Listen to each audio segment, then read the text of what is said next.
What happens when you mix Hinduism, Christianity, Judaism, democracy, protection of minority rights, intelligence, and the U.S. Constitution? Do you give up?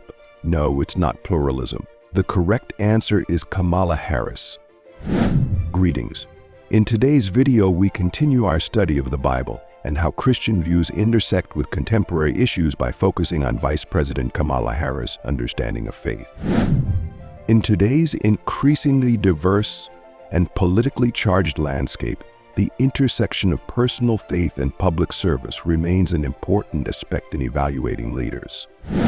As Vice President Kamala Harris remains a central figure in American politics, it's crucial to delve into her spiritual journey and its broader implications. In this video, we'll explore Kamala Harris's religious background, her policy stances, and how these align or conflict with traditional Christian teachings. By doing so, we'll attempt to address the broader question: what does Kamala Harris's faith tell us about her values, and how might it influence her leadership?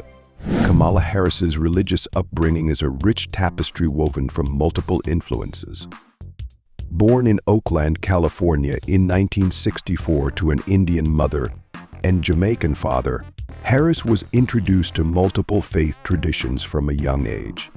Her mother, Shamala Gopalan, an immigrant from India, instilled in her a strong appreciation for Hindu culture and spirituality. Kamala's name itself, meaning lotus in Sanskrit, reflects this heritage, pointing to Hindu deities like Lakshmi, who symbolizes prosperity and purity. However, Harris's spiritual formation didn't stop there. Her father, Donald Harris, a Jamaican immigrant, introduced her to Christianity, particularly within the Baptist tradition. Kamala grew up attending both a Hindu temple and a Black Baptist church in Oakland, blending both Eastern and Western spiritual practices in her upbringing. This interfaith experience undoubtedly shaped her openness to religious diversity, a theme that would carry forward into her political life. As she matured, Harris continued to engage with Christianity more formally. While living in San Francisco, she became a member of the Third Baptist Church, a prominent African-American congregation led by Reverend Amos C. Brown is not only a pastor but also a civil rights leader, with ties to Dr. Martin Luther King Jr. His church espouses a progressive interpretation of Christianity, emphasizing social justice, economic equality, and racial reconciliation. Under Brown's mentorship, Harris deepened her connection to Christian activism, aligning her faith with her progressive political ideals. Despite this Christian identification, Harris's personal life also reveals a commitment to interfaith dialogue. Her husband, Doug Hoff, practices Reform Judaism, and the couple has actively participated in Jewish rituals, including hosting Passover Seders and observing other Jewish traditions. This blending of Hindu, Baptist, and Jewish influences marks Harris as a unique religious figure in American politics, particularly given the deep many leaders maintain to singular religious traditions. While Harris identifies with the Baptist tradition, her policy positions often place her at odds with more conservative interpretations of Christianity, especially on issues like abortion, late-teen criminal justice reform. For many Christians, these topics are non-negotiable moral issues deeply rooted in biblical teachings, which creates tension when assessing Harris's faith through a traditional lens. On the issue of abortion, for example, Harris has been a staunch defender of reproductive rights. During her time as a senator and now as vice president, she has consistently advocated for women's autonomy over their bodies and the right to choose, supporting the landmark decision in Roe v. For many conservative Christians, abortion is considered a violation of the biblical principle of the sanctity of life. From their perspective, Harris's position represents a significant moral divergence from traditional Christian teachings, which affirm that life begins at conception and should be protected. Similarly, Harris's advocacy for leg rights, including same-sex marriage and transgender rights, places her in opposition to more conservative Christian doctrines.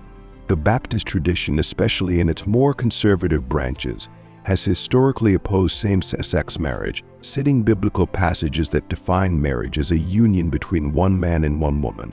In contrast, Harris has consistently supported marriage equality and as California's Attorney General, she refused to defend Proposition 8, which sought to ban same-sex marriage in the state.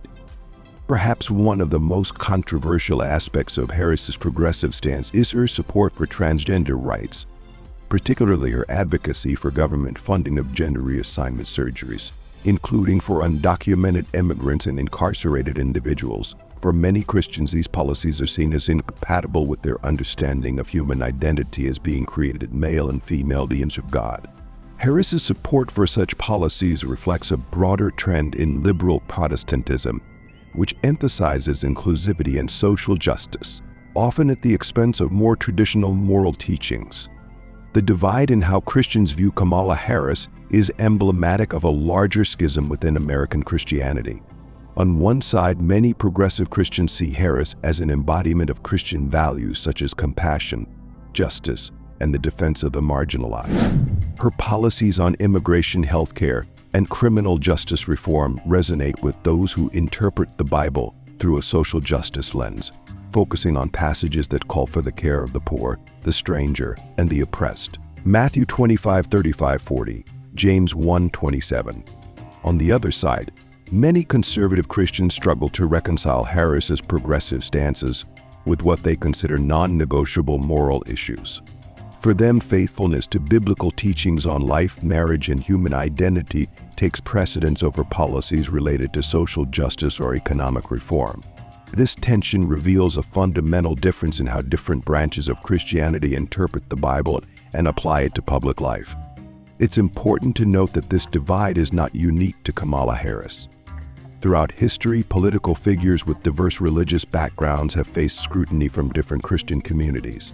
However, the level of polarization in today's political climate, especially surrounding issues like abortion and LGBTQ rights, has heightened the stakes. Christians who prioritize social justice and those who emphasize traditional morality find themselves increasingly at odds, both in the pews and at the polls. If Kamala Harris were to ascend to the presidency, how might her faith influence her leadership? Given her progressive platform, it's likely that Harris would continue to champion policies that emphasize inclusivity, equality, and social justice.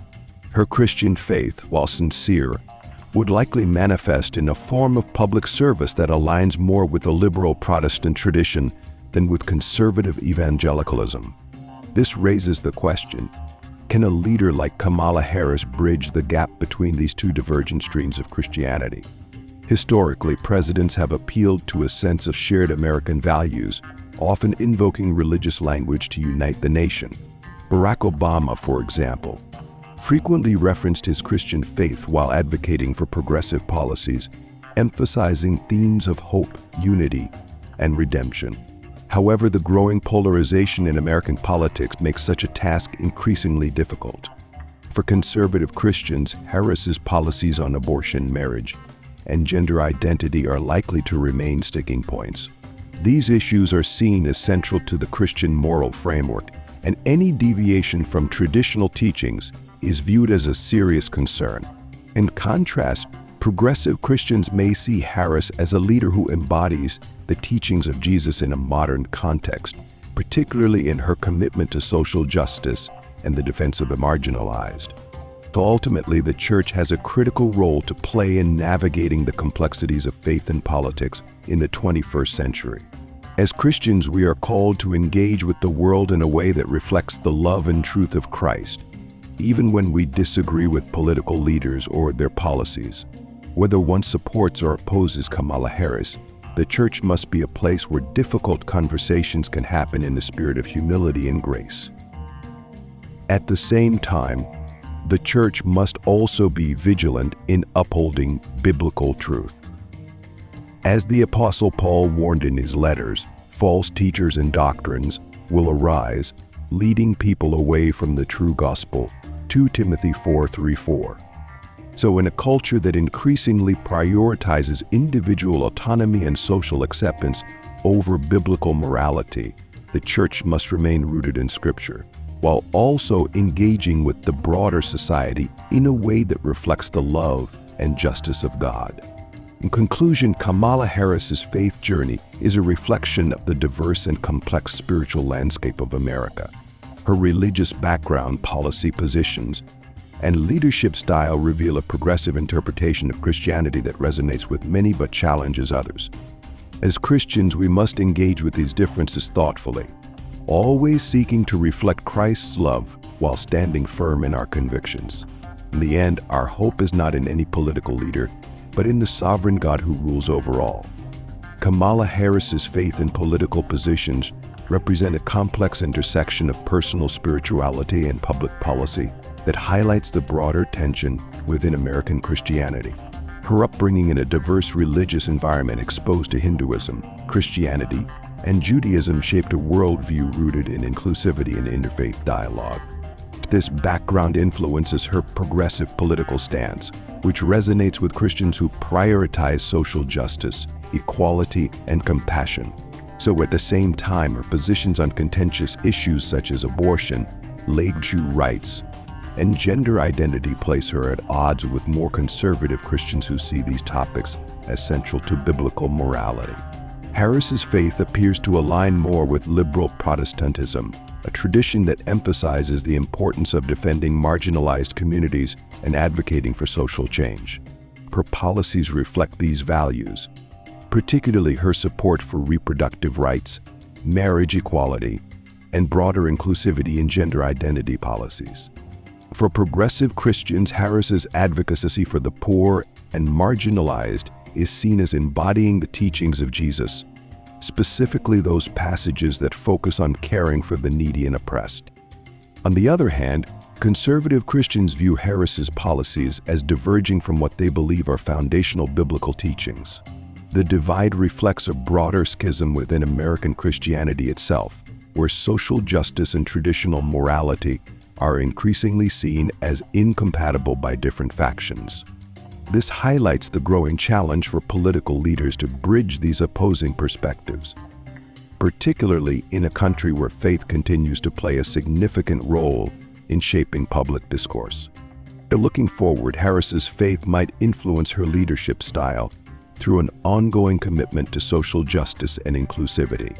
However, the tension between progressive and conservative Christian values suggests that unifying these different perspectives will be a difficult, if not impossible, task in the current political climate. Ultimately, this underscores the complexity of balancing personal faith with the demands of political leadership, especially when those demands involve deeply divisive moral and social issues.